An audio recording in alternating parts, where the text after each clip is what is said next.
Today's interview is with Jan De Dobbeleere.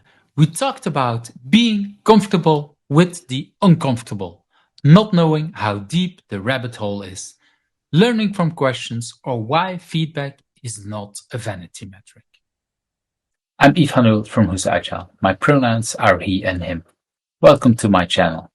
You see a lot of agilists around me on this screen. If you want to hear me interviewing, please click that subscribe button because these are the people that I've invited so far. If you think I'm missing people, let me know in the comments. And that like button, well, if you liked today's interview, don't forget to click it.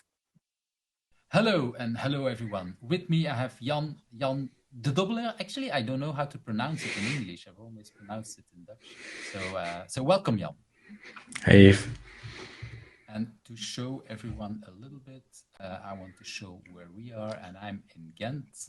And where is my mouse? And Jan is in Diest, which is not that far away from us or from me. So we're moving still in Belgium. And Belgium, that means that both of us were in the same time zone. And I'm here in, and at my time, it's 1925, something like that. So it's the same for you. And let's bring us back both on screen. So Jan, I jumped into that, but let's say a little bit more. Who is Jan? Well, Jan is 41 years old. Originally started his career as a watchmaker. Way back, I think we knew each other even back then.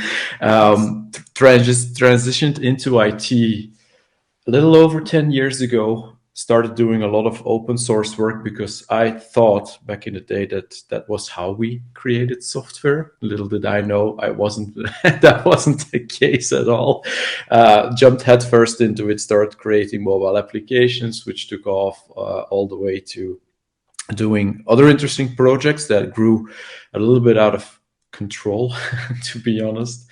And currently, one of them is Oh My Posh. If I'm exactly. Yeah, I think that's the most important one today, or at least for the past years. And now working at Nike as an engineering manager, supporting people and teams. Okay, thank you. Well, indeed, I know some of the stories. I think we connected originally on Twitter originally. Yeah. Yeah, that was it actually took me a while before I realized that you had that whole path at that moment. Because you were already very, I would say, had already a broad knowledge on a lot of things. So that was kind of nice to later on. I'm not sure where I heard it, but I heard your story from being a watchman. That was like, wow, okay, Jan really had the whole path, everything that you did in multiple directions. So that was kind of nice to see all of that. So let's jump right in these questions. What is something that people usually don't know about you, but it has influenced you? I'm a really curious person. I don't think a lot of people see that. They only see the result. So I don't like to not know things. I guess that's also one of the reasons why you state Jan knows a lot of things. That's because I really don't like not being in the know. So when I encounter something that I feel uncomfortable with, I honestly don't like that feeling. So I jump headfirst into getting to understand whatever I'm trying to do. Could be a technical thing, but basically could be anything. Right now I'm doing photography and I really want to understand, all the ins and outs. And that's something that really helped me in my career. And I don't think a lot of people realize that that's also me. They only see the result of that curious little fella. Yeah, I can imagine with a lot of people that, especially after 41 years old, that's already a big lifetime, I would say. Hopefully, you're not yet at half of it, but probably you're near it somewhere. And so that means that there is already a lot of curiosity, a lot of things that you've discovered along the way. And indeed, when we are at this kind of age, then we know a lot of stuff. Especially if you're curious like you are, because you have been the multiple things that you've been doing, what I've seen you doing, you have been trying to integrate, trying to learn from different kind of ways.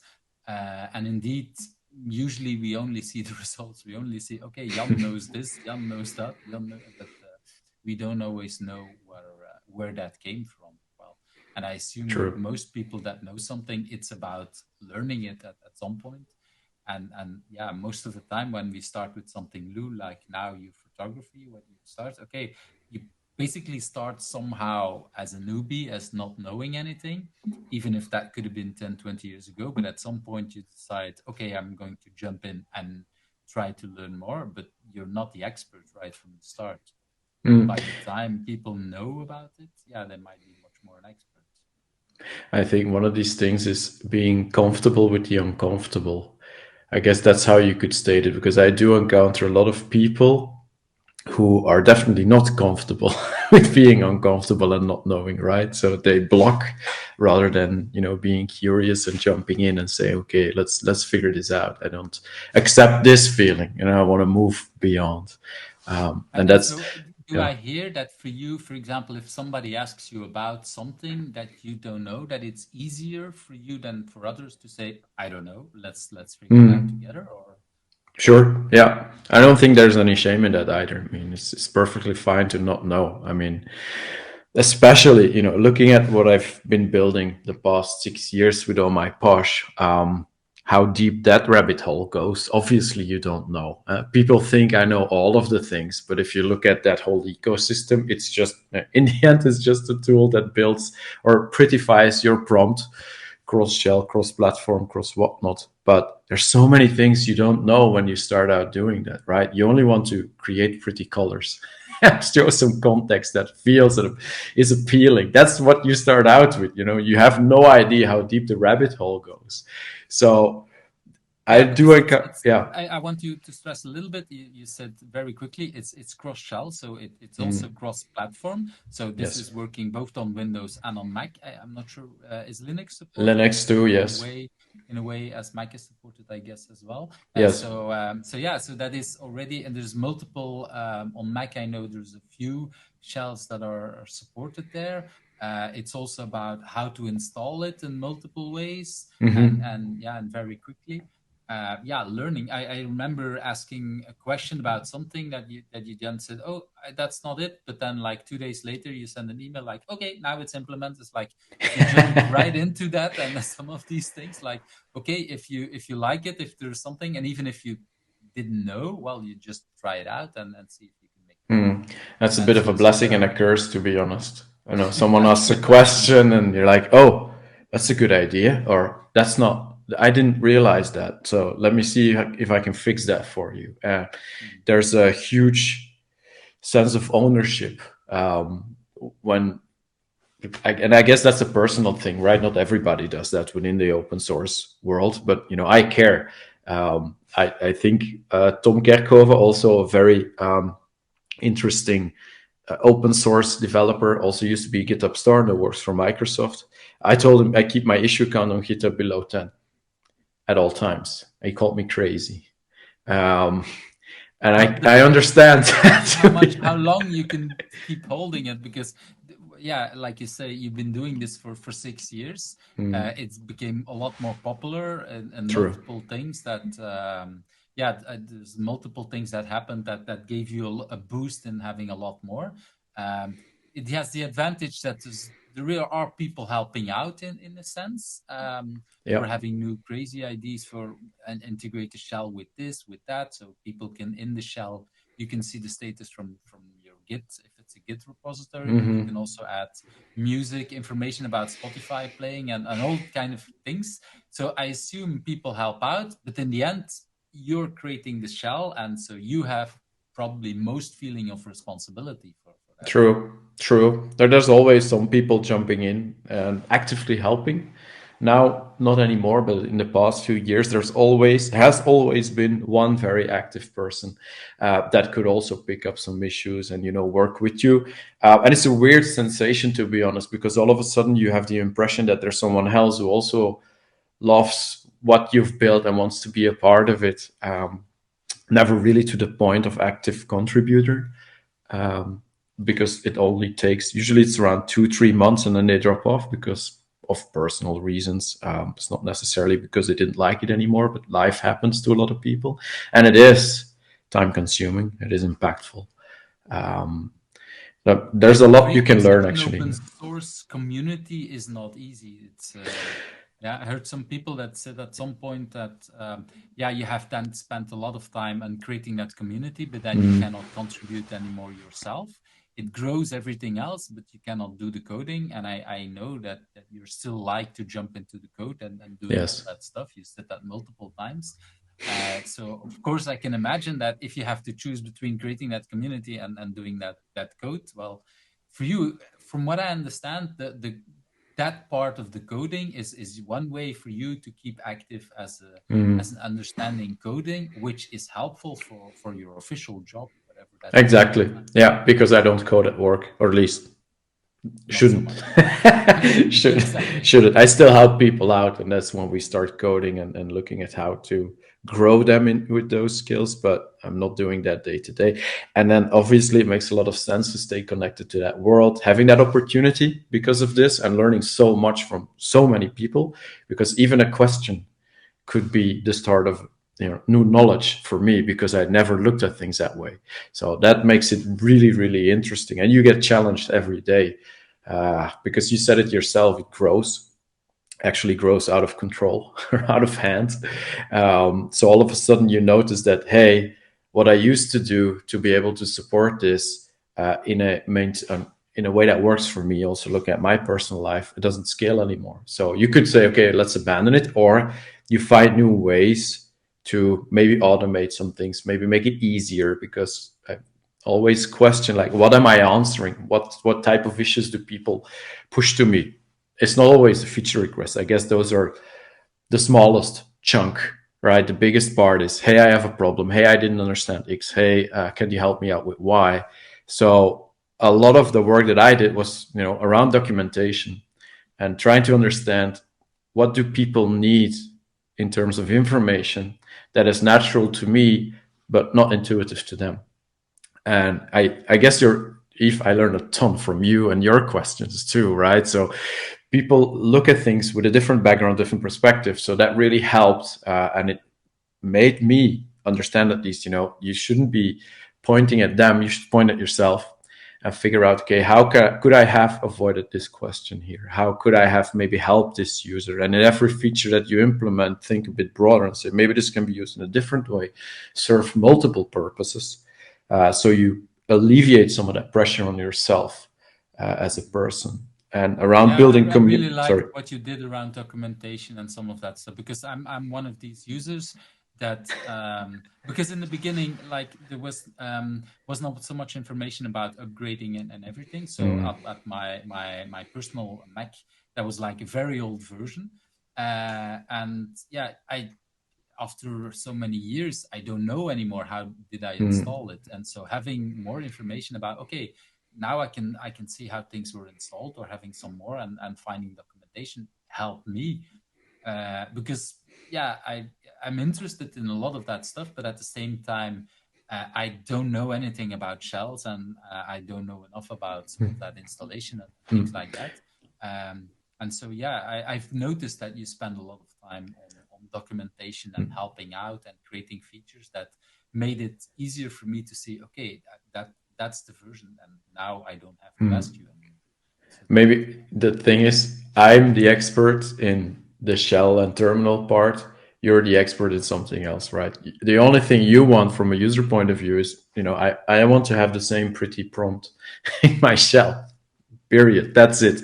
Nothing else. You don't want to become an expert in something else, at the same time, well, for me, right? it was when I first installed it, I was at the moment that, okay, I want to use much more prompts, because in my Windows days I used a lot of prompts. I used a lot less on Mac because I didn't know that much, and by having that, it kind of forced me in doing a lot more in shells. So in that sense, I also learned a ton. Also, because of installing in the beginning, it was like, oh, Jan did something nice. Let's see how I just want to install it and learn something. But gradually I realized that, hey, there's actually a lot of value in that, avoiding me the fact that indeed in my shell I can see what's the git status, helped me for a lot of the small things that I was doing. So yeah, it was helpful, and I learned a ton. So yeah, these conversations were also helpful because you asked the question and I realized that, oh, wait a minute, I have no idea how I installed it. Okay, let's figure this out again. Which came to really interesting things. Okay, let's move to that next question because I feel we can keep talking about this for another hour. We don't have. If you had not been doing what you've been doing now, what would have become you? And I'm really interested in your answer to that because I know some of that path. Is there something else that you were destined to become when you were young? Huh. I think as a kid, as of '94, I was an inline skater, so rollerblading, just like skateboarding on in the streets and skate parks and whatnot. And that was definitely a dream of mine initially. Like, I want to go down that path, grow big. Back when, end of the '90s, when it was still huge. Nowadays, not so much, but back then for sure. Until I tore my Achilles heel twice. That's usually not such a great time. So spent a lot of time recovering from that, but I still do it to this day. And I hope to be able to do that even more, a lot longer. We'll see how that goes. That's definitely one of the things. And a watchmaker, that's really interesting maybe as well. I didn't know about the part of the Achilles. I knew that you did it earlier on, and I knew that you sometimes post pictures or videos of you skating again. Even I think last year, didn't you win something or you tried in a contest? Yeah, no, we had it's funny actually because there was the Belgian championships. We do them every year in Leuven, Belgium. And at the end, so when the competition was over, they had a huge, like we call it a jam, so everybody skates together, and that's the best trick competition. And I won that one because I like these type of. I don't like competitions myself. I think that's pretty the putting constant stress on people, which we can also relate that to work. It never really works. There's healthy stress, but then I don't experience that as such. So yeah, I did win that one, which was a bit of a surprise.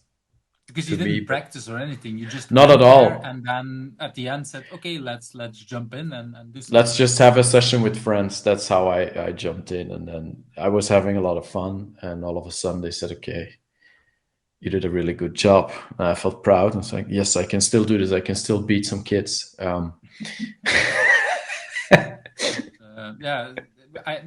can imagine also being a father, having children at the year of 40, then okay, you still jump into something, you show them, okay, it's about having fun. I think part of having fun releases some of the stress and because you were not there to do something, like you say, not being in a stressful competition, but at the same time you showed that you enjoyed yourself, which is probably also helpful. And it also shows your children one way or another, like, okay, this is just about doing what I like, and oh, by coincidence, I win something. Yeah, that's something I try to teach them, but it's difficult. I said, if you do something, do it with your heart. You have to. The same for work. Find something that motivates you, that drives you, that you're happy with. For me, when I discovered programming, that was like an epiphany. I was like, whoa, this is amazing. I can really build things.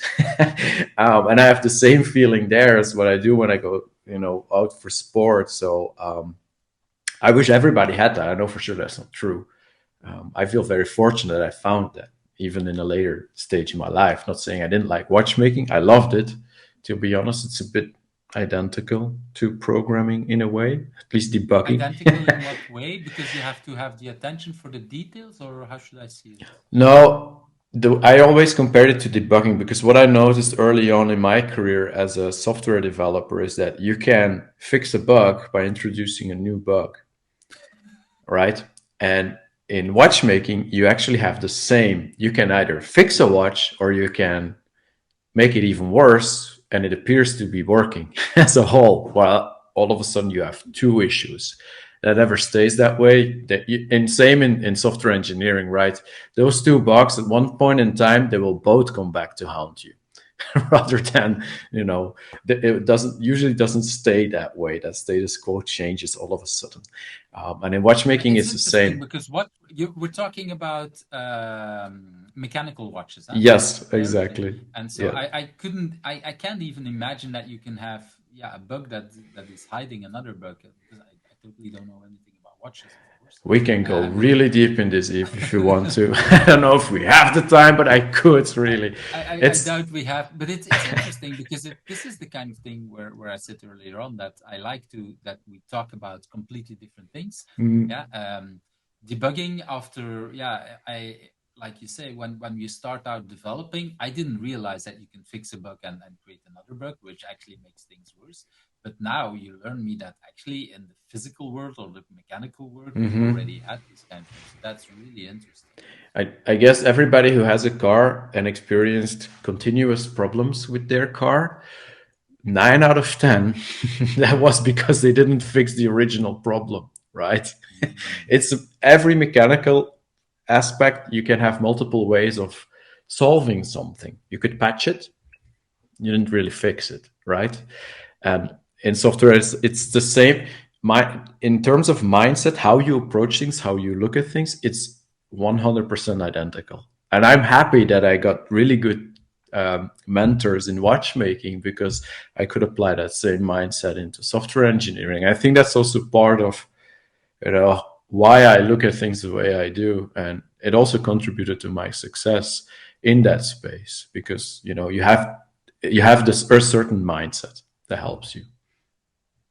And well, I want to again, like we said, we don't have time to go very deep, but the world of watchmaking, how many people more or less do this kind of things in Belgium? Is that a large world? How should I? Not a lot. And I guess there's one school in Antwerp where you can teach it. It's high school actually. My parents hated me for going back to high school because I should have gone to university, but I decided otherwise, so didn't score a lot of points there, but I was happy, which I guess is the only thing that matters in life. So, sorry, Dad. Sorry, Mom. But they got over it now, so they My mom definitely got over it. My dad never experienced me transitioning into tech. He witnessed my initial year, but then he unfortunately passed away the first year I was in school. So he never knew that his son would actually become something, or at least I guess he would have been proud, but he never got to witness that. But to answer your question, not that much, specifically looking at mechanical watchmaking, because that's different than just replacing a battery. That's an actual skill. In some watches it is. Sometimes it's really hard to even open the watch. True. I know. I can definitely say I've been there. So let's say around 100, maybe 150, because there's also not a lot of service centers in Belgium either. So if you look at the bigger luxury brands, they're located either in Amsterdam. I think Rolex has an office in Brussels. There are some people working there. And then you obviously have shops. If you know shops that sell luxury watches where they do repairs, there will be watchmakers, but also there's not that many. I think you can count them on both hands. Looking at the Belgian, we are a small country too, Eve, so it's not like there's too much space to fill. Yeah, but that's why I'm asking, because I don't wear a watch anymore for a long time, not even a smartwatch. There is another reason for that, because I'm usually working on a walking desk, and that if I would have a smart watch sitting on my desk typing, it wouldn't see anything. So my Fitbit is just in my pocket. But other than that, it's been a real long time since I've worn a watch. And the people I know around me that wear watches, most of them are smartwatches. Sometimes, indeed, I know a few people who have Rolex, but that's the kind of thing that not many people can afford, because it's usually rather expensive. Well, maybe it's just a sidetrack. Did that also mean that you sometimes touched watches that were really expensive? Yes. For sure. Sometimes you get something and you say, okay, now I have to be really careful because this is worth more than my car, or something like that. Oh, I've had, I think the most I've had in my hand was 2 million euros. Wow. Which and makes were you you able think. To fix it? Yeah. Yes, I'm also not that afraid. I'm not that afraid. I know what I'm doing. At least back then, I don't know if I could still do it now, but for sure, I knew what I was doing, and that maybe self confidence also a bit of a skill at least, or believe in yourself. It's not unimportant in life, but it's not a given. So, and the most interesting watches, I don't know. I used to back when I lived for 3 years in Amsterdam, worked for the Richemont Group, and I could always borrow watches to go to parties or whatnot because I made connections with marketeers. So I went out and I was wearing as a 25-year-old 7 to 10K watches, which is so much To go partying. to go partying. Yes, makes you feel a little bit special, but I liked it. It's also being a brand ambassador in a way, knowing that nobody else could ever afford it in that age category. Even today, I wouldn't do it, to be honest. I assume that most people around you had no idea that these watches were No, that no, they unless they asked the question, and then I yeah. was more than happy to explain, everything about it and how special it was and why it's worth that much money. So, yeah. Because that's why you say you're a brand ambassador at that time, and this is your skill, and you can help it doing that. Exactly. That's really really interesting things. Okay, let's move to another question that I'm also interested to know your answers. That what do you consider your biggest challenge, and why is that a good thing for you? The biggest challenge for me now, I would say work-life balance. You mentioned it earlier as well, I guess, or alluded to it. It's not easy being, engineering manager, open source maintainer, a father, a husband. No, we're not married, but let's not distinct. It makes it understandable for people. After a couple of years, we have a house together, 2 kids. We stay together no matter what, right? So finding that balance between all of these different roles, hats, even rollerblader, everything that you do, you wear a different hat. So how do you balance everything between those hats, knowing that some things sometimes go a bit too far, or at least go a lot further than you initially intended to, and that is difficult. On one hand, it taught me a lot in being an efficient, qualitative software engineer. But on the other hand, it also cost me sometimes, maybe a connectment with my children.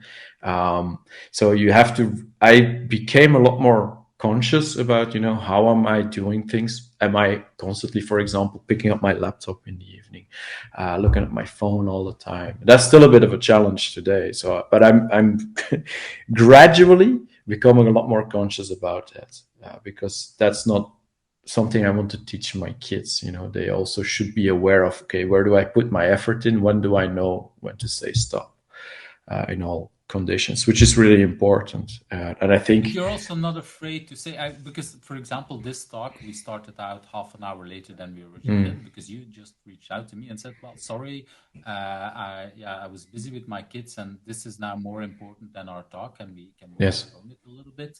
And so you're not afraid to do that. Probably your kids are less aware that you do these kind of things, but yes, they know. but They I know. think They know. it's important that people, for example, I'm recording all of this now from Belgium because I decided my children are a lot are 2015 and 18, so these are the last years that the oldest one is going to be at home. He's not going to stay for another 10 years, I assume, maybe probably not even 5 years. So these are the moments that I want to stay home. So I don't want to go to conferences the next years. It's like, okay, but how do I connect? Okay, I find this way to do that. And it's a way that they realize a little bit. They find it also annoying because at that age. But at the same time, it's like, but I'm home every night, and even if depending on how late it is, I'm still with them. I can still do things. I can so that is a way to balance some of that stuff and find different ways to say, okay, this is the thing that is important.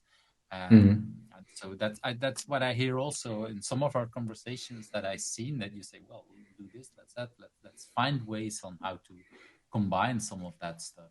When you talked about that competition earlier on about the inline skating, were your children with you when you went to the contest? No, I wanted to bring them, but they weren't there. I showed them afterwards. They were, I don't know if they were proud, in a way that, in a way, it's different. I'm their father, Mhm. and Yeah, it's it, like, you Dad, you're too know, old for that. Don't do this. yeah. Oh, they actually they like it, but then they have other kids of their age say your dad is pretty cool, and they're like, no, not always.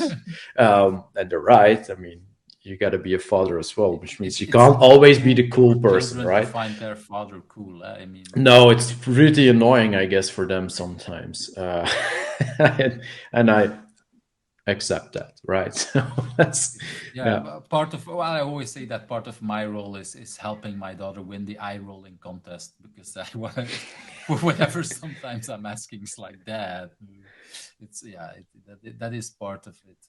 They maybe in a couple of years they might be proud, but again, that's not our role in a sense. It's much more exactly. our role as parents. I think they will only understand at a later age what it is, and they don't have no clue that what I'm doing at 41 and looking at inline skating still to this age, looking at the people around me of my age, that is something not common. They have no idea, right? Hopefully they realize that later down the road, and that it also teaches them something. Is okay. I'm not too old to do X, regardless of what people say, because obviously other adults are looking at me and saying, "Why is that guy still doing that?" Yeah. Honestly, I don't care, and I don't think they should care either. Do what you But love at all times, regardless of what and other people that think. is that is a parenting thing where you're not just saying it, you're doing it. I think that's a lot of Mm. it. It might have. I remember doing a talk with my son, and I thought, okay, that way he understands a little better what I do, and somehow my ego thought, oh, you might be proud, but actually it backfired when a couple of years later he said, oh, Dad, what you're doing, everybody can do it. Even I did it at the age of 10 or 12. I was like, okay, that's, I didn't see that one coming. In a way that you think we do something together, and in a way Mm. it shows them, yeah, you can do stuff and you shouldn't be afraid, but at the same time it's not about them being proud. And I realize also Mm. that's totally not important. But it's, yeah, it's, for me it's much more about doing stuff and showing them, indeed, much more important than whatever I'm saying. If I'm not doing what I'm saying, they'll do what I do, not what I say. That's Exactly, exactly, and 100% with you on that one. Okay, I want to move to that next one, and I think we've already talked about a lot of things that you're really passionate. A lot of these things, I know you as a very passionate person. You also said in the beginning some of these, yeah, trying to solve for some of these bugs and helping out people on my posture. So there's a lot of drive, a lot of passion. Do you know where that came from? Do you know? Do you have any idea there? Curiosity is one thing, recognition is another. And people often see that as a bad thing, but I don't.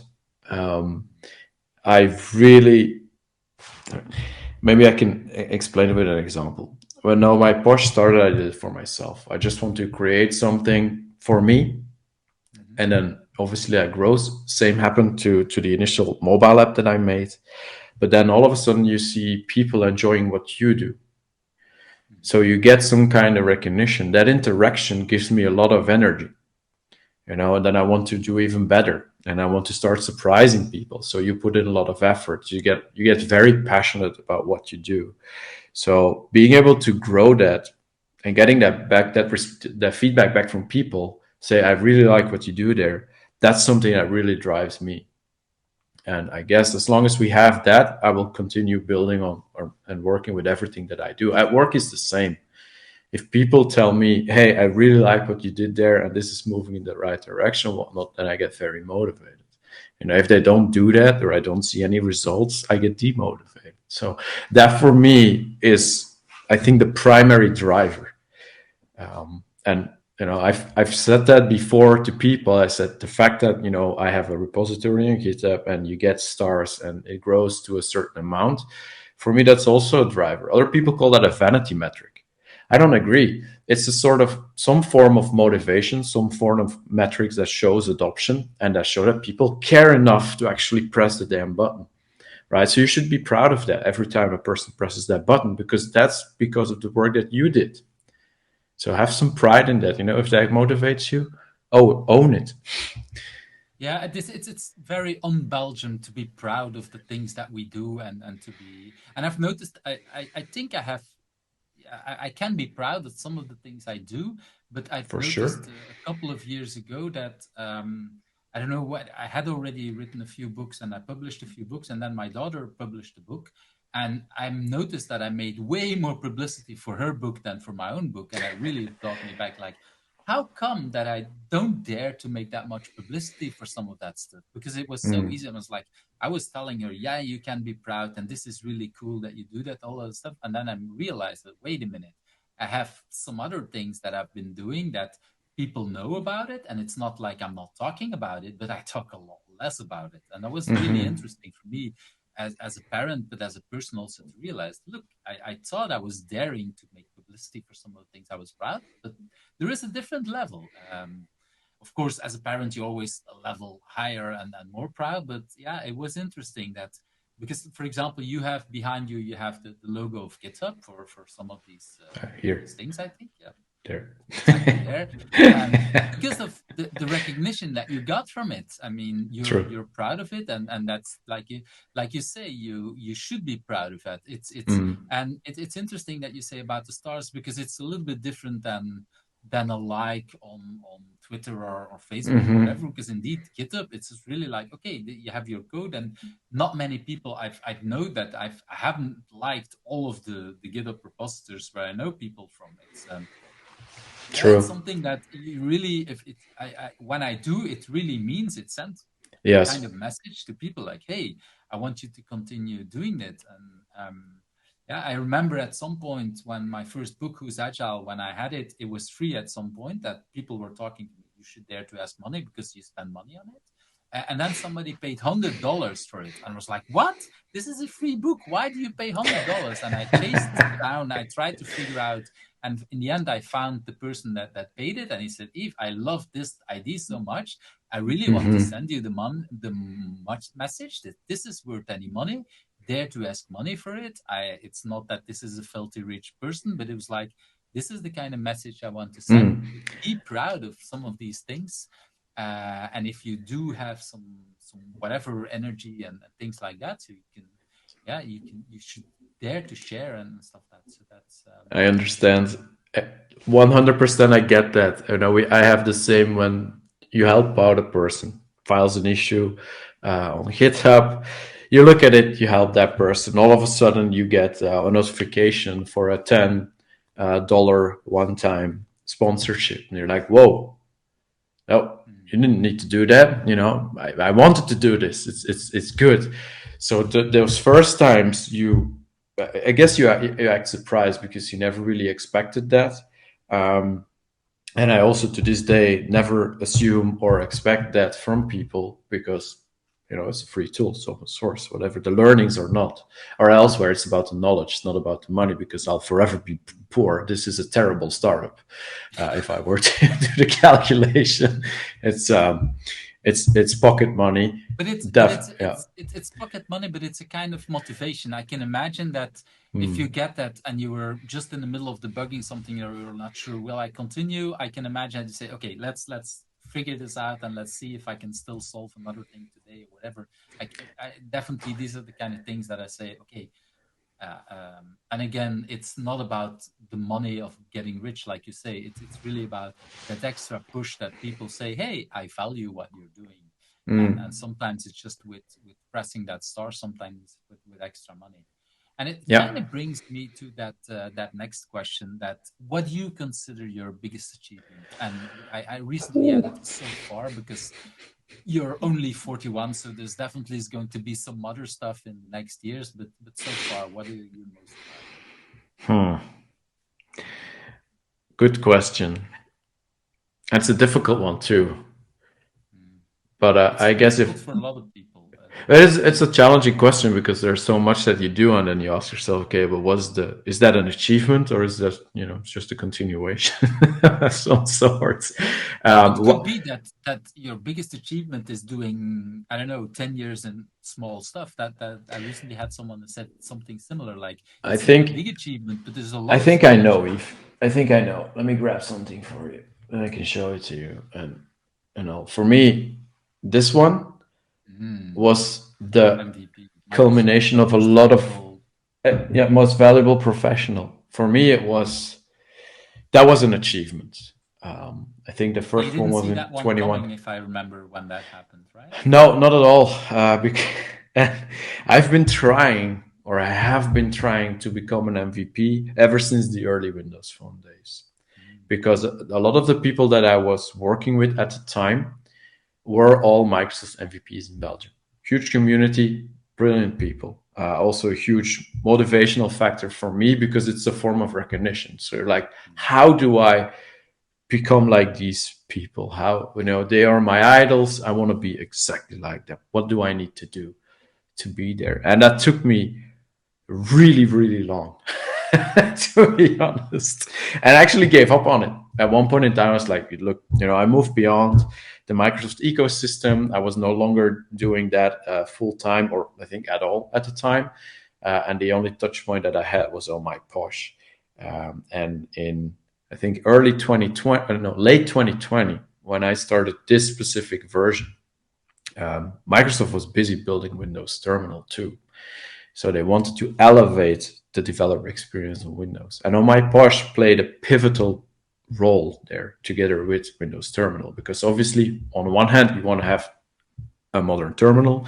On the other hand, you also want to have nice customizations like you do on all other platforms. And my Porsche was the only one offering that on Windows at the time. And what I did is, I think at the end of 2020, I called them out on it. I said, hey, you're putting all my work on your own blogs, promoting this as a means to showcase what a developer experience on Windows could look like. But I put in all the work, and I'm now in this position where I have to pay for a Windows virtual machine, because I was using a Mac at the time, to continue developing for Windows. And I felt annoyed with that. It just doesn't feel right. So Especially they because reached. you're not making really money with it, but You were making money. It was all my effort, and then I had to pay, to keep on supporting it, because obviously they were promoting it. So you get a lot of new people flowing in, posting issues on Windows. So as it's cross-platform, you also want to understand, okay, why does it work on my Mac? Why does it work on Windows for you? And trust me, it's a completely different ecosystem. So you need to get into the nitty-gritty details, which you can't do, just working on a Mac. And I was in touch back then because one of the people from Microsoft Belgium reached out to me, said, hey, Jan, I fully get what you're saying. You can buy one of me cheaper. I said, okay, nice. Really appreciate that a lot, because these silly licenses cost a lot of money. So I did that. And I guess a month later, all of a sudden I got an email saying, hey, you've been nominated. Which for me was like, whoa, what? I just wanted to VM. That was my frustration, and then I tweet frustrations at the time, and all of a sudden you get something out of it. But that eventually led to becoming Microsoft MVP. And then as the project grew, and I think I could say, oh my gosh, the way the project is set up is really showcased for everything that GitHub offers. So if I have to explain, even at work, to people, how do I leverage GitHub to be more efficient, to automate whatnot, I can usually almost all of the time fall back to what I have been doing on all my Porsche. And then GitHub came around 2021 and offered me a GitHub Star to be part of that program. And that one is the one that I really, really like. So, but that one achievement, led to the other. Because obviously they're the same companies, and of course, these days it's the same company. So being MVP just put me on the radar. Them as, it's interesting because I used GitHub before Microsoft bought it, and it still feels sometimes separate companies. They are different. Yeah, they are different in a way, but it's the same company. It's the same company, but GitHub is still GitHub. I mean, there's been a lot of commotion about it when Microsoft purchased it. I think now, I think we can tell that, to the world, Microsoft made open source better and is continuing to do so. I don't see any signs that that's going to disappear, to be honest. So they I really did the remember world a favor back in there. the 2000s when Visual Studio was just Visual Studio.net was launched, that there were some efforts to try making open source at Microsoft, and that kind of they would. I'm sure that there are a lot of impact that now 20 years later we see, but at that time it felt like, okay, they're trying. They're not. Some people left there because they didn't succeed. But yeah, it's a tanker, and it takes a lot of years to change some of that stuff. And it's interesting to see where Microsoft has been with a lot of their platforms of having source code on. I mean, True. was it SourceForge and other Yeah. things that they experimented with? And so yeah, it's not a surprise that of course Microsoft has GitHub, because it's for the whole Visual Studio ecosystem, having sources and being able to share sources across the world in a sense is really, really important. So, True. So for me, it seems like a very logical thing with everything they do in the Visual Studio ecosystem. But like you say, I was surprised when they did it, even though I can understand why they did it. Because everybody was surprised at the time. It was I wasn't in that. I've been a Microsoft developer but I've left. I left development most of it since 2005, so I was a lot less aware of some of that stuff. But I'm a big fan of what's happening in GitHub. Actually, it feels a lot like what they try to do. I don't know how it's called. Before SourceForge, they had something else, I think, or at least they were trying at some points. And this felt like this is what really helps you to work across devices, across things. So thanks for sharing this, because indeed this is something that you can really be proud of. I didn't know that you were looking into that earlier on. But I do remember that when you first said, "Oh, I got this," I think at that time we also had some other conversations where you really said, "I didn't see that one coming," but it was clear that you were very proud of that one. To be honest, Steve, I thought they were going to be more annoyed with me because I called them out on it, and they weren't going to reward me. And I would have understood that. I would have been cool with that. I said, "I get it." I was frustrated. It was a treat out of frustration. So sometimes we get recognized for some of that stuff, and like you say, you were annoyed, and probably there could have been better ways of asking for help or asking for some things. And I think I try to be nice on Twitter for some things, but sometimes things get out of hand. You feel really annoyed about something, or you actually, as a developer for sometimes, or an ex-developer in my case, I see things and I was like, no, I know you can do this better. Come on, let's just and tell me that is not a priority. I can understand, but don't tell me it's not possible. Whatever, I can. If I have to go, I just come and sit with your developer to try and look at it, some stuff, and some other things like, okay, we should support the people who are creating stuff and making it possible at multiple ways, I think. And for me, indeed, if you look at that, that's what the MVP program is about. It's about, supporting the people that are helping out in that sense. It's showing the people, hey, these are people who create something that is interesting. And sometimes, or in a lot of cases, these were trainers that talked a lot about stuff, but it's really also about, someone like you who created a tool that, like you say, they were making a lot of publicity with it. It was, it showed them that, hey, it's not just the cool kids are not just on Macintosh, but you can actually do some cool stuff on Windows as well. Exactly. That's how it felt. Also, but you came onto some of the shows of some of the more important Microsoft people on YouTube or other things. So that they made publicity with it. Of course, it was nice for you to talk with them, but it's an extra layer. That I think that's true. Okay, I want to move to that next question. Do you have any personal agility tip to share? Is there something that you say, this is how I work? And you already talked about automating some stuff. Is there anything you want to share with? Dangerous question, or maybe not. Me and the agile world, traditional one, we never got along that well. And I'll explain why. And then I can also explain what I mean with that is, if you look at traditional agilists, the way I met them, I'm not saying everybody does that. We look at processes, we look at how people work together. How does that flow or from idea all the way to delivery, but mainly on a process point of view. And that is a certain part of agility for sure. That's definitely relevant. But the other angle is, how we write code, how we deal with that, from, okay, we write one line of code. To your point, what do you automate? How do you work together for code reviews? What's your branching strategy? Something, Eve, I think you even challenged me years back on that one and taught me a really important lesson. You coached me. I forgot about that. But yeah, you remember?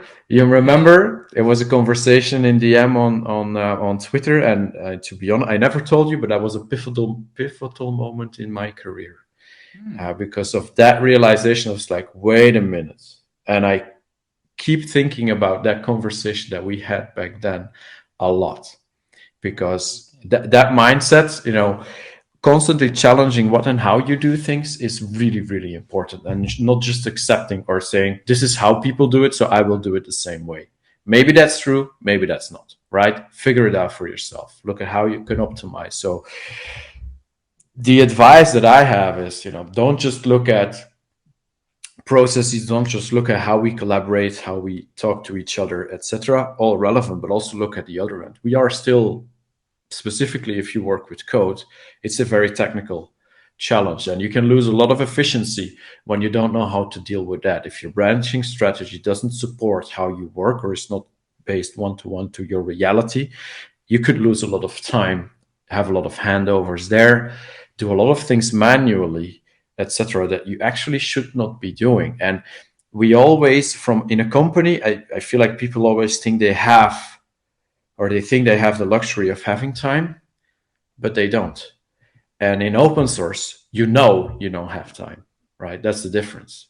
But at work, it's also an illusion. You never have time, because you always say, oh, my deadlines are too challenging, etc. So you keep pointing your fingers at, those external factors that you can influence, while you should be focusing on what you can influence when we talk about efficiency and agility. And that is, okay, do we really have a good optimal flow from writing code to reviews to deployments, etc.? Or do we lose a lot of time doing that? There have been a ton of learnings along the way. If you look all the way, CI was invented in 1994, if I'm not mistaken. It was coined by Grady Bush. We act like it's a new thing sometimes still today in companies. It's not, right? So learn what that means, understand how you can really leverage it, question everything that you do, and ask yourself, should I really be doing this, or is there another way to do this? Maybe through automation, maybe there's something else, maybe someone else already had the same problem and found a solution for it. So constantly question that and try to optimize all of these steps. For me, automation is a key pivotal point in there that goes a long way. I only write code when I do something. I don't review, or I review my own code sometimes for sanity checks, because I don't trust myself either sometimes. So it's not a bad idea. But if I know what I did, it's only writing lines of code, and I know that my whole chain has my back. If I make a mistake, I will know, and it won't go live. If I don't make a mistake, it goes live immediately. And people get annoyed with that sometimes, because all of a sudden you get 5 updates of my push in the same day. But there you go. On the other hand, they're also annoyed when they don't see updates. So, but there's no pleasing like everybody. You have your chain set up in a way that it tells you that, what I'm hearing when you say it works, I'm hearing that whatever worked yesterday, it still works today when I do it. Yes. In a way. And of course, if there was a big problem before, or you introduce a new way of things, that it could be that you introduce a bug that you True, think about. but that's always the case. But it shouldn't be a problem. And falling is not an issue. It's the getting up part that is important. I assume that you learned that also from skating. I mean, yeah. For sure. Yeah, there's an analogy there, for sure. It's not about the falling. That will happen. So assume you will fall, right? how fast can you get up again? That is the important question to ask yourself, and Yeah. that And usually so boils down do you to have in your tool chain, for example, do you have, I don't know, um, code analytics test as stacking as checking of analytics or something like that on top of testing? Or say a little more of what is there to support you? okay. How I And started actually, out with is how really long that simple. took So you? obviously everybody starts out with unit testing, right? That's the Mm, basis. Let's add those tests to make sure that we don't introduce regression. mm, But then how do you write your unit test? Because you could just write unit test, done, we did it, check.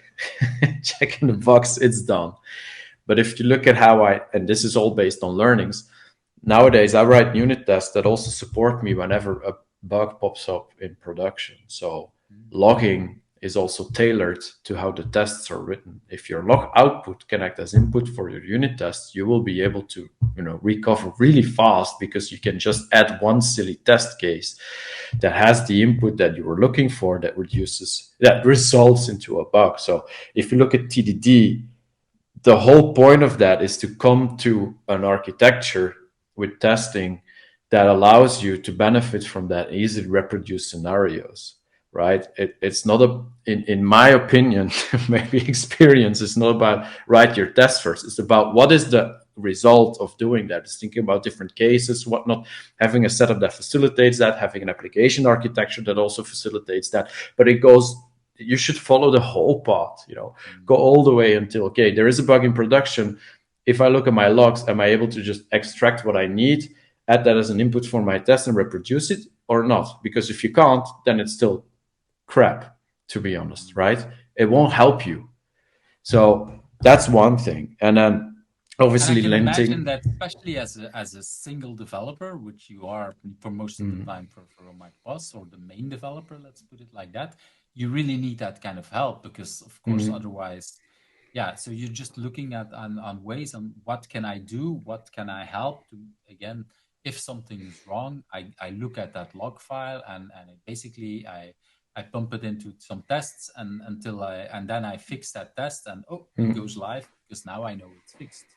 Exactly. And then, it will never happen again because that is immediately part of the test cases rather than, I'll just fix it on the fly, which is really important. So I guess I see this a lot in companies where that's definitely not the case. And Mhm. it won't help you. As soon as you fall, you want to get up really, really fast. And that's one of the things. So other tests, you mentioned it. So there is static code analysis, linting, etc. Because if you work with a lot of people, you have different contributors. You don't want them to, or you don't want to reply and say, "Hey, uh, this isn't according to my conventions. Please adjust this." That you lose so much time doing that. And Mm. also, once again, I still see this in a lot of companies, and I don't get it. Linters have been around for ages. Use them, set up your own rules, and let the computer tell the person that he or she is doing something wrong. If you're that person, it creates a lot of friction, right? So it's not just about efficiency. It's also about, can we stay friends at the end of the day? They will argue with the computer and say the computer is an idiot, but I'd rather have them say that to the computer and not to me. And hey, these are the rules, deal with it. I mean, Yeah, that's, I really like that. I want to stress it because indeed, yeah, especially in open source, when you look for contributors and even in companies, yeah, it's very easy to get frustrated and then to get mm, yeah to get arguments in a team. But for myself as well, but if it's arguments with a computer, it's so much easier. And yes, especially if I put on the rules, then okay, somehow I could be frustrated with myself, but it feels so much more like, okay, this is the computer that tells me like, okay, I have, yeah, it's, mm. I like that. Peop- That's like my car or my phone telling me some kind of thing. You did this. It's easier for me to accept that. exactly. Yeah. So I know that wasn't a question, but I feel like that's really important Yeah, to but stress.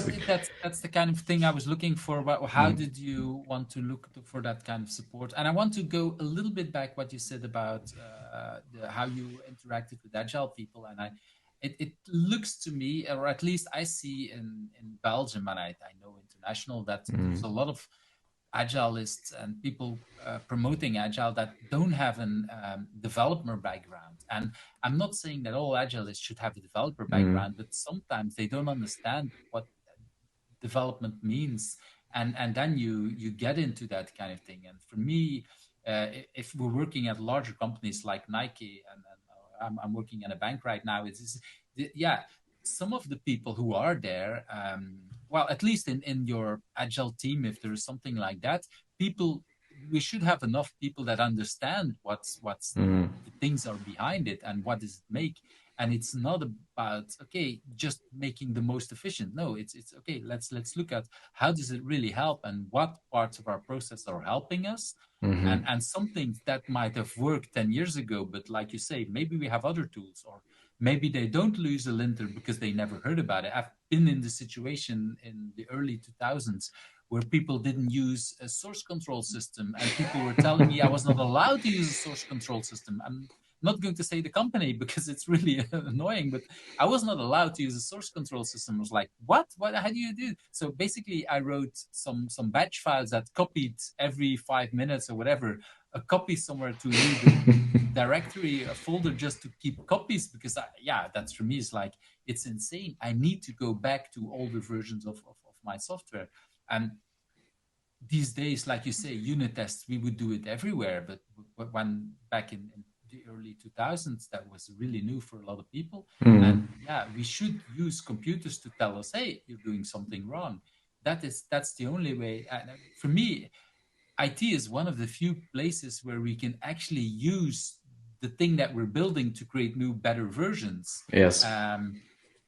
I mean, my father-in-law is an architect for buildings, and of course that evolves as well, but it doesn't evolve as fast as software because we use the tools to improve ourselves.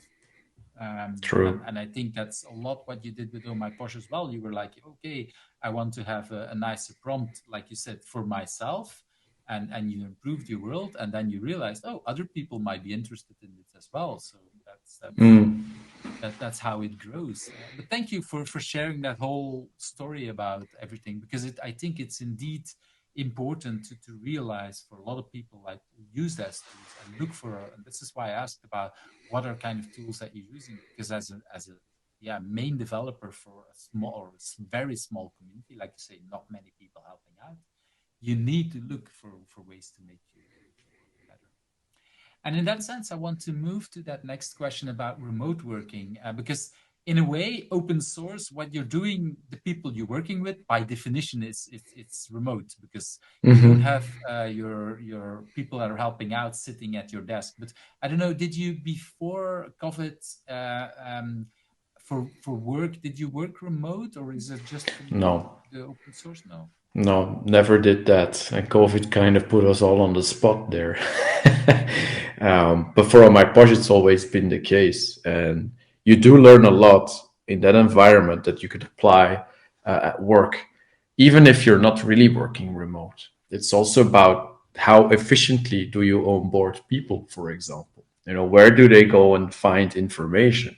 All of these questions are relevant even when you're sitting next to each other, because are you going to annoy the person next to you for the entire 2 months to ask, hey, where can I find this? Hey, where's the information around that? How do I do this?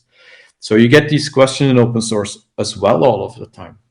And what I noticed is that having that information where people go and look for it, that's the key. So we're dealing with code, right? So where do you look first? You look in the code base, right? You open the GitHub link, you look in the README, and you wonder maybe, hey, how can I contribute?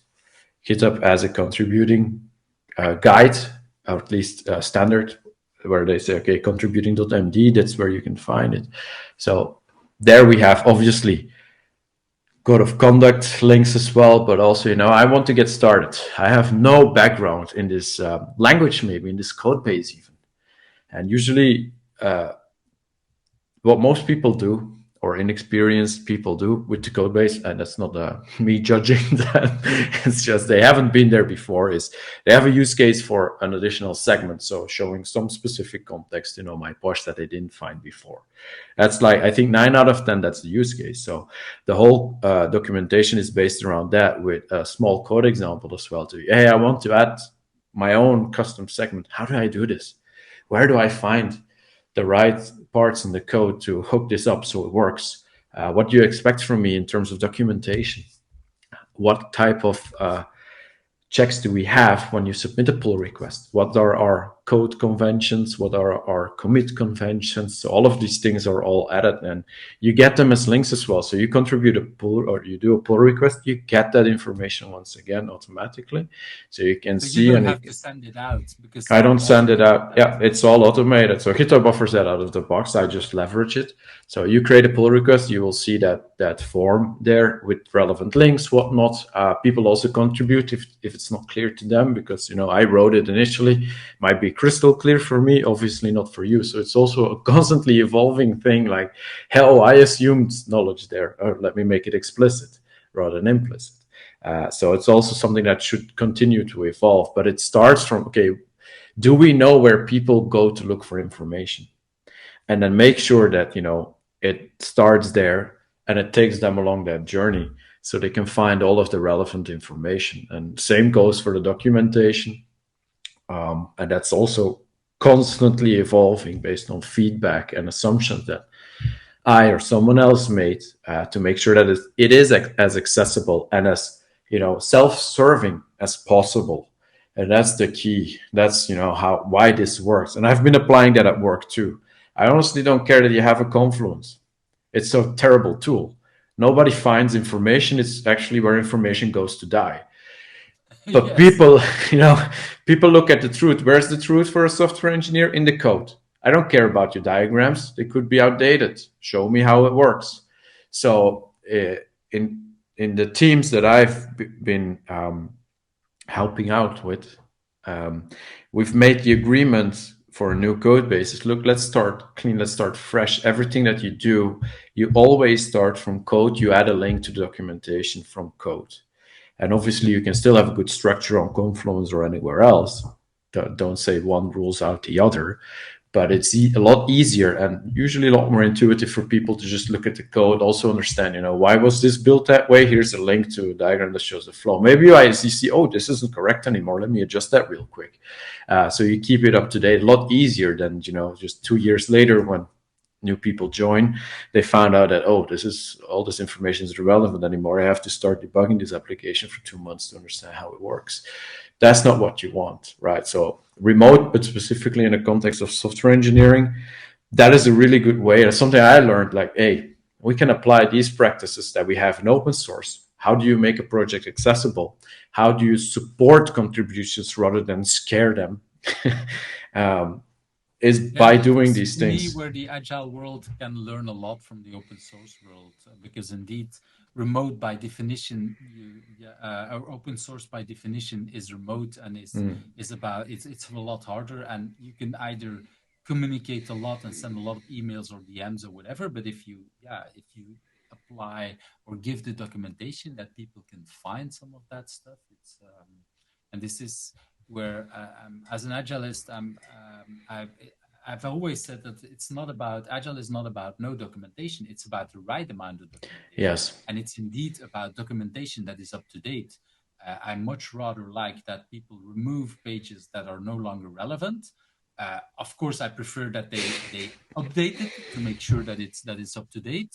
But at least if it's not up to date, add the remark like this is wrong, because otherwise you'll spend another 2 hours trying to figure out why it doesn't work on your computer, while actually the documentation is wrong, and that kind of things. And if you figure something out, oh, it took me 10 minutes to figure out that is wrong. Well, add that to the documentation. Make sure that you update it. And that's the kind of thing. And I think with Oh My Posh, you really did a good job on adding things. I remember some of the questions that you said, okay, this is there, and I might ask some questions about the documentation. And this is how you do, because like you say, it's not just changing it for me, it's changing it for everybody else. Because exactly. You know that you will get that question a lot more. Maybe I have some very strange things and that I ask very specific, but the chances are that other people will ask similar kind of questions. Yes, and usually, yeah. Interesting. Usually, yes, indeed. Yes. I might think that I'm special and ask something very special, but no, everybody asks the same kind of thing. We're not snowflakes. No, exactly.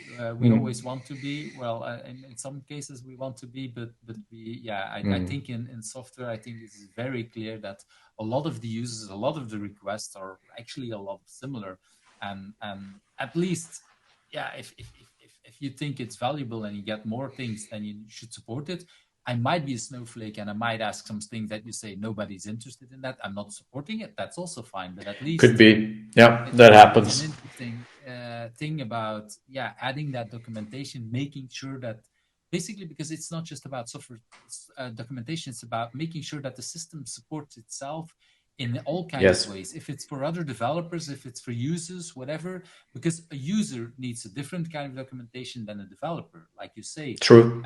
And with Oh My Posh, you have to make sure that other people can add a section and can add something. So there's documentation for them. There's documentation for people like me who want to use some of that stuff, and maybe help people that, oh, you look for something, it's not existing.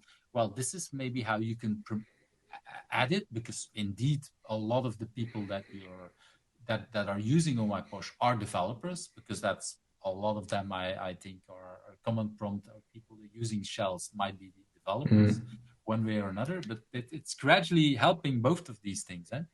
True. I have another thing that's maybe also relevant is tone of voice. We use written communication all the time.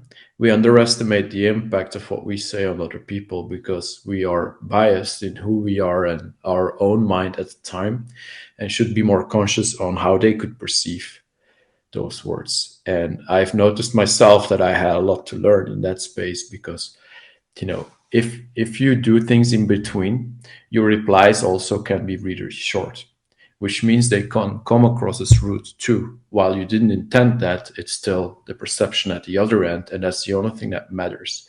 We see that within teams too, that depending on the conversation, regardless of intent, they get a wrong feeling at the receiving end that negatively impacts what you want to achieve.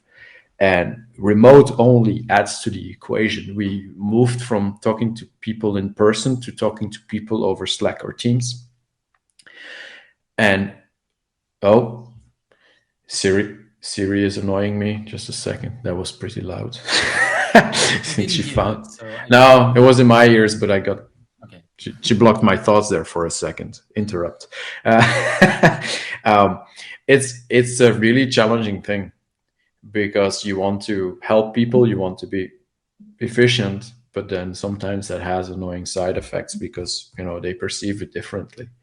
So be conscious about how you talk to people. Sometimes maybe wait a little bit before you send a reply. If you feel frustrated, which we all do, I do too. I get the same question so many times that sometimes I want to just reply with, Jesus Christ, not again.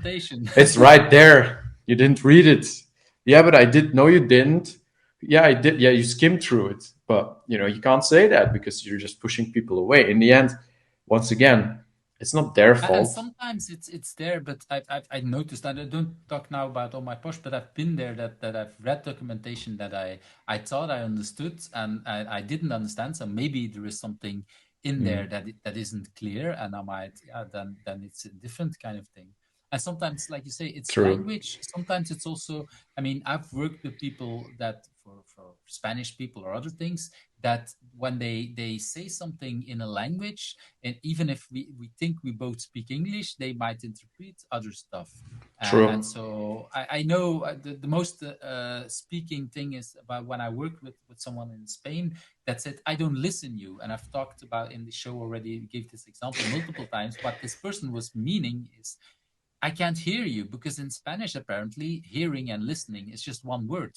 But I got so annoyed. I was like, what the hell? And it took me 6 months before I realized what this person was saying. So I got annoyed because he's basically, I thought he told me, like, I don't want to listen to you. But the problem was on my side. I didn't realize that he couldn't hear me. So I was getting annoyed, and and it was only when a Spanish colleague was in Belgium that said, but Yves, why don't you react? I was like, yeah, but he just basically said he's not interested in me. No, he can't hear you. Okay. And I'm going to remember that. I didn't know. Yeah, and even it took me, I think I worked another year and a half with that person. And so once in a while he said something similar, and I noticed every time that this person said that, in my body, I was getting angry, even if I knew that now it's about I can't hear you and I should solve something.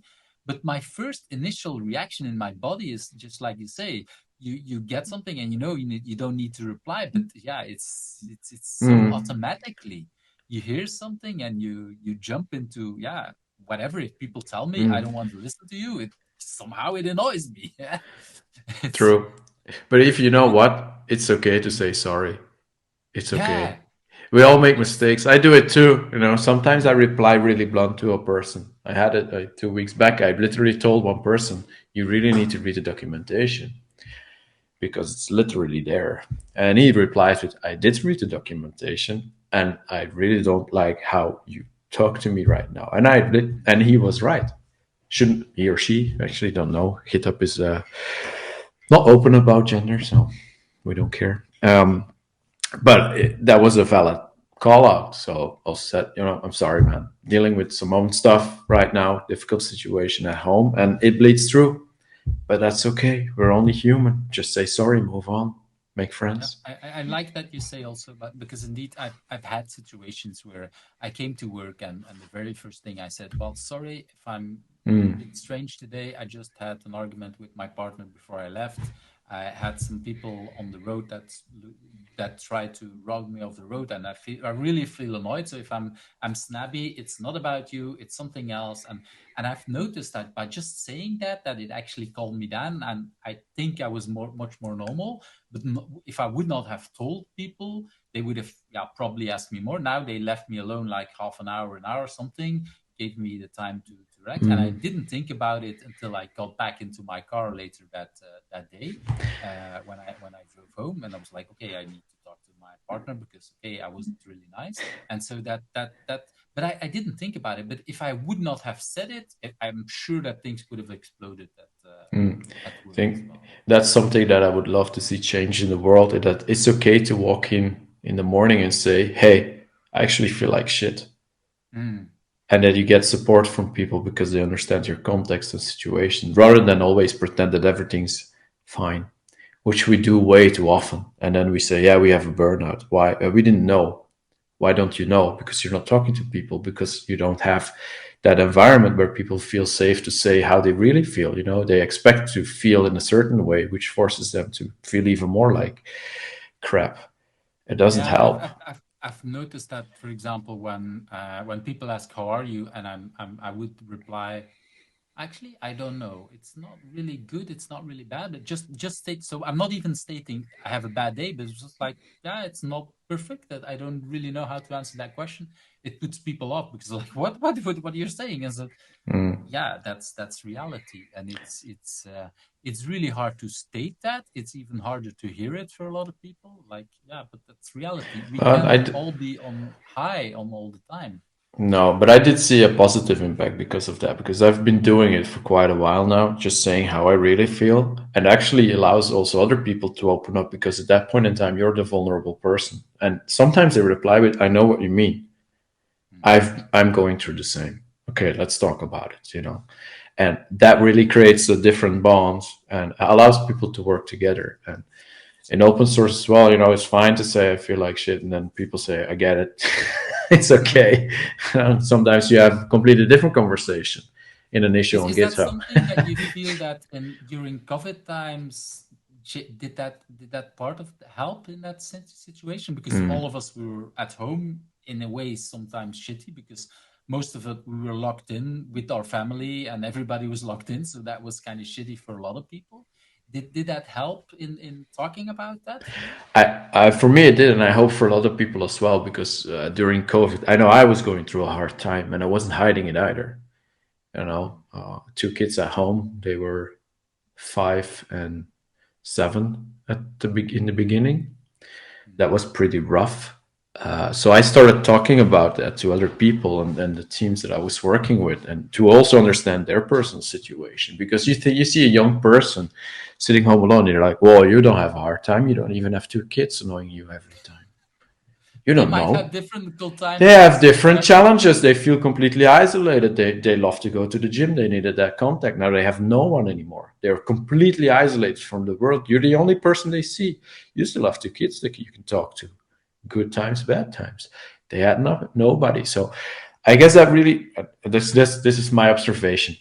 I should really reach out again and ask. But I know that we had a lot of conversations that were going rather in depth and just opening up and saying, hey, it's not okay. So if you see Dave acting out, you know why. Yeah, I know a person that actually was moved to being living on his own literally the week before everything closed down. So he was living at home and going out with friends, like, okay. And so moving into his own apartment, being the able to, now I can see friends and invite everybody over, and then being locked down all alone, not being able to see anyone except from a screen of work. Yeah, that was the hardest time. This person was like, I hope to go and meet in the world, and now all of a sudden I don't see anyone, not even my parents. So that was, and because the parents were rather old, it was too risky to see them. Makes so sense. We definitely said let's not do that. And yeah, for a lot of people that make that a big difference. I think you're right talking about that. Yeah. Yeah. I remember another person here on the show who said that she talked to her manager, and the manager asked, "How are you?" And she was like, "Oh, everything's fine." The manager said, "Stop. You're not fine. All of us were in a shitty place, so let's talk about it." It's like, because indeed, and that was only and that manager said, like, "Okay, I'm shitty. Before you answer that question, let me talk about how shitty my life is with some kids and whatever." And that was like you say, you open up that space, they create that kind of safety, and say, okay, situations are not perfect. Yeah. Okay, let's move on. What's a book that you want to talk about? I actually have it right here.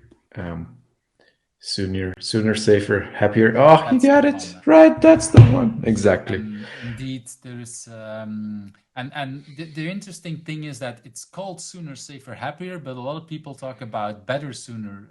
Yeah, yeah. I could never remember the damn title. If there's one thing I would change about the book, it's the title. I love the content. I can't remember the title because then they say BVSSH, and I'm like, yeah, which is the better value, sooner, safer. Yeah. But I can only say it now because I have it right here. Otherwise, I would be stuck with all the letters. But content-wise, it was, and maybe that's me, but for me, I read this and I was like, oh wow, these are all my thoughts, but in a way I could never ever express them. This is genius. The way it's been written is like, I know this, I've been there. Yes, I understand what you say, and oh, this is interesting. Let me highlight this one. This I need to remember that, and or here's actually some facts as to why I feel that this works. And for me, this is a combination of a lot of books in a way, because I've read multiple books, usually within the DevOps and agile environment, but this is like a really good summary of a lot of practices backed with a bit of data and insights that really help you if you want to understand, why something isn't working and how you could turn that around if you don't have the answers yourself. So it's a book I can also go back to and say, wait, there was something about that. Maybe there's a good idea in here. So that's why I really love this one, because it's a very practical book. It's not a story, right? There are stories in it, but the stories are to back something else, which is just real valuable insight. Yeah. It's very practical, yeah.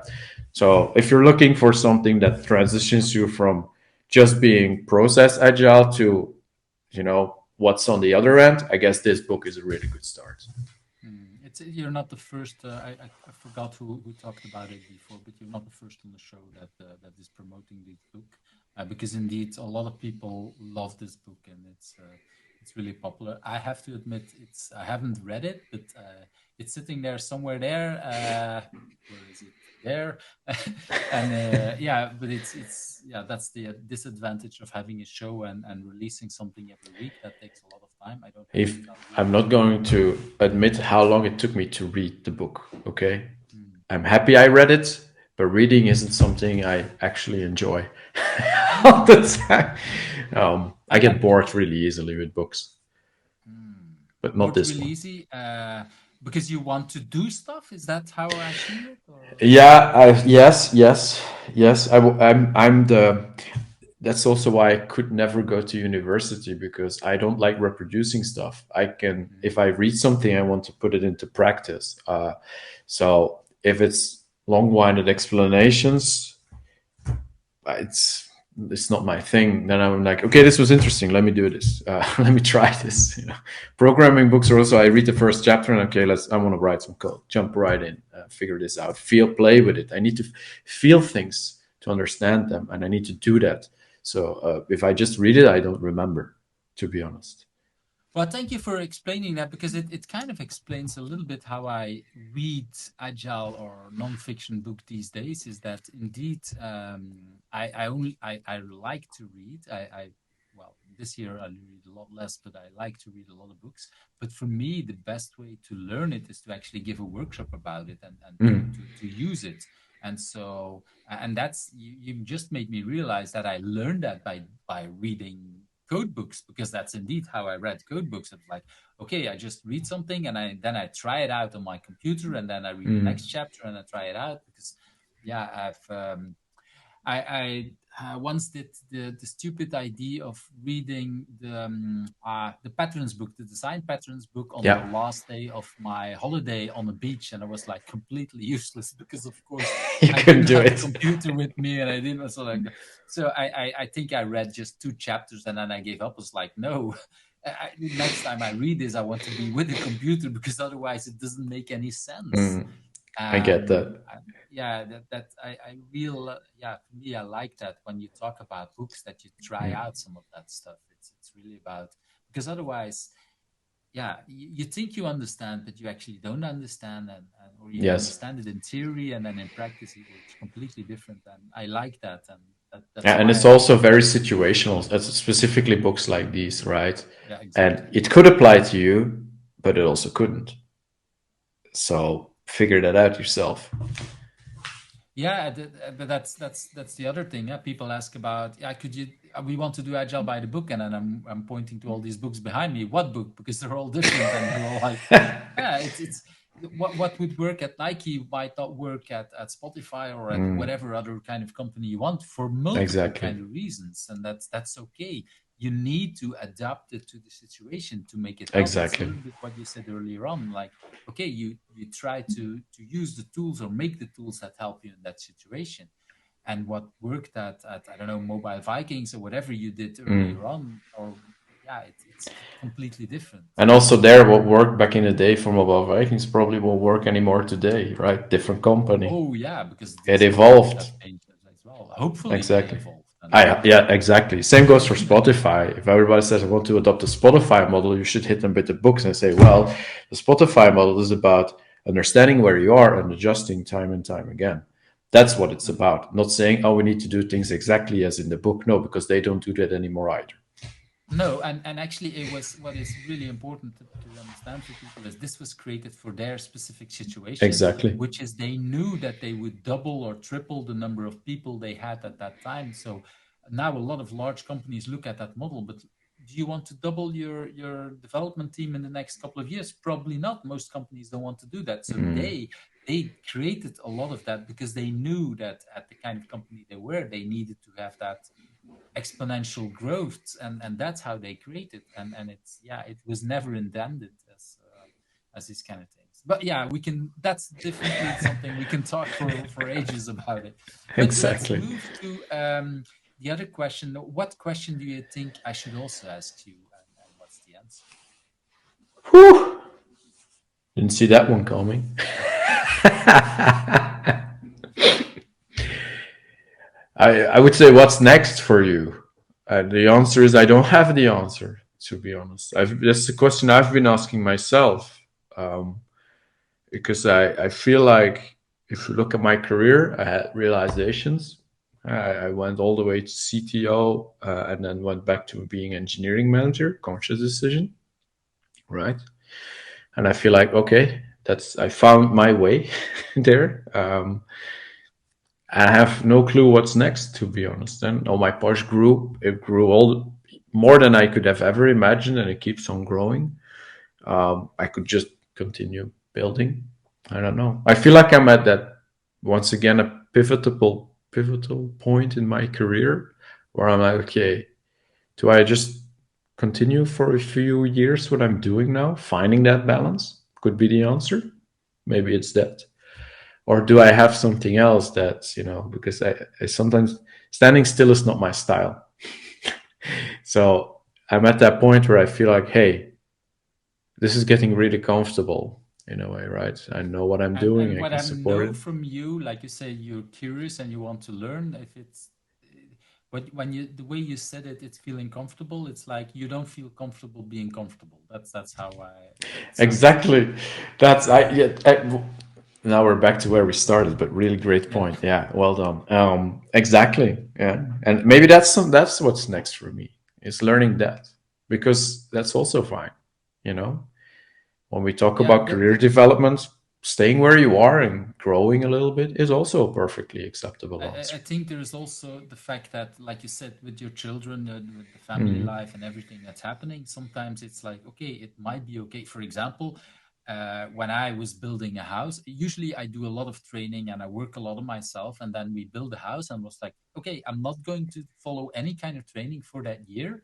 And I felt really uncomfortable, but like, oh, I'm learning so much about building a house and talking to Hmm. constructors and whatever. Like, okay, let's slow down a little bit and let's feel comfortable about doing stuff in my personal life that has nothing to do with professional life. And like it took me personally a lot of guts and a lot of soul searching to realize, like, Hmm. okay, this is actually okay to be challenged in a different kind of way, but not having to chase and other kind of things. And that is Hmm. also something that, yeah, we need to realize that. For example, during COVID, I had this discussion with someone else that says, "Okay, I want to do this and that," and that's like, "Yeah, well, wait a minute, because now you're still adapting to that whole situation." And I understand you had big plans, but let's face it, we had 2 or 3 years that we knew that it's going to be challenging, Hmm. and maybe you don't want to do that, and maybe you do have it's not up to me to decide for other people, but it's, yeah, we need to realize sometimes about what's that situation and what things are, and like what life throws at us basically sometimes. Exactly. I think I answered the question myself now. I think I know what I'm going to do next, Steve. Okay, so that's well, we can talk again in a year or two and see where that is going. If it really worked out, yeah. And if it didn't work out, then you probably learned something else. So that's also I, interesting. the only thing I want is I hope that when we talk in 2 years' time, that I'm a happy person. That's yeah, and then we talk back about like what the book said: sooner, safer, happier. Well, Mm, happy. I think happy is kind of a theme that comes out in multiple parts of our answers. That shows it at a lot of times. Okay, I want to move to that last question. That who do you think I should ask next? This was the most difficult question for me, because I didn't answer it Mhm. at all. Well, you didn't send me the answer up front, so I cannot show the names or the pictures. But No, yeah. no. So, in the end, what I would be really interested in is hearing the story of Daniel Stenberg. He's the original maintainer of curl, a tool any developer knows, and even non-developers. Sometimes you come across it if you copy paste stuff from the internet. He's been doing that for so long. Different challenges. His situation is definitely not mine. When we talk about building communities, remote culture, all of these things for him, they are exponential to what I'm experiencing. He's doing that full time as well. So that's his day to day job. Speaking at conferences, building curl for over a decade, I think, which is pretty impressive to see. He's one of my heroes in that way because I think I can still learn a lot from him. And I would love to hear his story if he's up for the challenge. Obviously, busy person, but Yeah, well, that's the kind of thing, and I really like it because, like you say, it's a different kind of world, or like you said Mm. earlier on, it might be a different kind of world. But that's exactly what I'm interested in. It's for me learning about people who are maybe a little bit at the boundaries, and he might call himself agile or not. Like you said earlier on as well. It's not that important because for me, a lot of the things that you like you said, when I DM'd you, you might felt annoyed, but then you jumped into it, and then you learned a lot of that. That for me is the kind of what for me is agility also about. It's Mm. like okay, being challenged and trying out stuff and learning. That is for me a lot more agility than people do exactly what they've seen in the Scrum book or Mm. in the Spotify book and doing that, applying that exactly and not changing anything. Like, yeah, you're doing agile, but you're not doing agile. I mean, and for me that's a lot of things, and people trying to build out something in the open source community or building a tool and giving it out to the world one way or another is what is really interested, that we actually, and I've said it a lot of times before, for me agile can learn a lot about the open source community because it there's both things that we're doing in the software world that are improving many different things, and it should for me be much more merged, Hmm. and sometimes it's not for multiple reasons, but we can definitely learn a lot from each other. So indeed, I hope that Daniel is up for the challenge, or a challenge. I don't know if it's a challenge, but if he wants to talk, so I'm really looking forward to for Cool. It's having not him. it's not a challenge, you know. It's a nice informal conversation, so that should work. Well, that's indeed that's my goal. That it feels much more like okay, we're just sitting not together, but more or less together. That's thanks to these kind of tools. Okay, Jan, if people want to reach out to you, what would be a good way for them to connect? Well, I quit Twitter, so that's probably not the best way today. I didn't even look at Twitter anymore because, like, for me, it's like, yeah, Twitter is going, I don't know where, but definitely It's not it's going in my direction, that's for sure. let's Maybe keep in it the like that. future once again, but today, well, we decided to part ways, probably mutually. But today I'm on Mastodon, so you can find me at jan at social.omyporsche.dev. That's where I'm at, or GitHub. You know, it's github.com/Jan De Dobbeleer, just my name, Mhm. one piece. Those are the easiest ways to get in touch with me. We have a Discord link as well there on the Oh My Porsche repository page. That's also something that works. So I'm mostly active on those I didn't mediums. prepare. Actually, I wanted to prepare the GitHub, and for whatever reason, that wasn't safe. But what I did prepare was this link where people can find the Everything GitHub, is on there as and well. everything would be on there from there. Yeah, Yeah, I think the that's Mastodon link is there. The Discord link is there. So good starting point. I think that's for well, and we talked a lot. It's not always sure upfront how much we were going to talk about it, but we talked a lot about it too. But that's nice as well. Well, thank you, Jan, for your time. We went a little bit over 9. I know that your children should be in bed right now. So they're probably just happy that They got some extra time there. I could hear him. So so it's they're happy with that, and it's a Saturday evening, so it's probably rather okay all that they just all want to go fine. to sleep. Exactly, that's the kind of thing. At these kind of ages, they really love it, and yeah, you probably should do it a little bit. My 20-year-old, I can't control his bedtime anymore. Or the moment that he gets up, that's a different kind of level that you're not at, but enjoy it, I would say, because both Mm, of these times are really nice. Okay, so thank you for your time, and let's you're keep in welcome. touch. All right. Bye. Thank you for watching Who is Agile, where the stories of Agilists come to life. I hope you liked today's interview. Subscribe if you're not subscribed and want to get to know other Agilists.